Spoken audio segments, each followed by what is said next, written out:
চলতি অর্থবছর সরকারের বার্ষিক উন্নয়ন কর্মসূচি বাস্তবায়নে দুর্বল অবস্থানের তালিকায় উপরের দিকে প্রধানমন্ত্রী কার্যালয়। এই সংস্থাটির অধীনেই রয়েছে বেজা, বিডা ও বেবজার মতো বিনিয়োগ সংক্রান্ত গুরুত্বপূর্ণ প্রতিষ্ঠান। চলতি ২০২৫-২৬ অর্থবছরে যাদেরকে ১৪টি প্রকল্পে বরাদ্দ দেওয়া হয় ২,৭৮৪ কোটি টাকা, কিন্তু ৮ মাসে ব্যয় করতে পেরেছে মাত্র ৪২০ কোটি, যা মোট বরাদ্দের মাত্র ১৫%।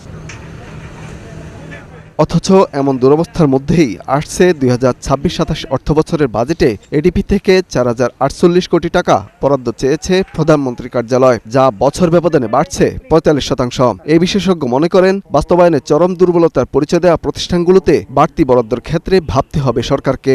শুধুমাত্র বরাদ্দ বেশি নিলেই যে সেই অর্থ সঠিকভাবে ব্যয়িত হবে তা কিন্তু বলা যায় না, বরং যেটা প্রয়োজন তাতে সক্ষমতার বৃদ্ধি।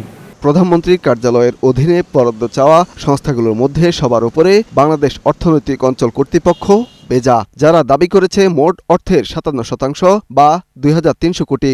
এ অর্থের প্রায় ২,৫০০ কোটি ব্যয় করা হবে মিরসরাইয়ের জাতীয় অর্থনৈতিক অঞ্চলে ৩ প্রকল্প বাস্তবায়নে। এছাড়া মহেশখালী ও ২,৫০০ অর্থনৈতিক অঞ্চলের জন্য চাওয়া হয়েছে বাকি অর্থ। আর ১,২২০ কোটি টাকার চাহিদা দিয়ে দ্বিতীয় অবস্থানে রয়েছে বিশেষ অর্থনৈতিক অঞ্চল কর্তৃপক্ষ।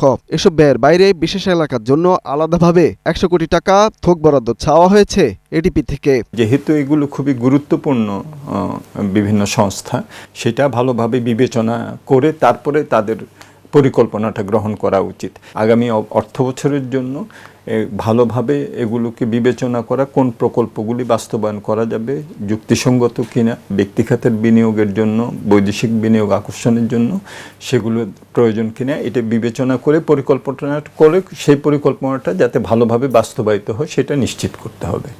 এসবের বাইরে জলবায়ু উদ্বাস্তুদের পুনর্বাসন ও জাতীয় দক্ষতা উন্নয়ন কর্তৃপক্ষের বিপরীতে বরাদ্দ চাওয়া হয়েছে আরও ৮২ কোটি টাকা। ইমদাদ হোসাইন, ৭১, ঢাকা।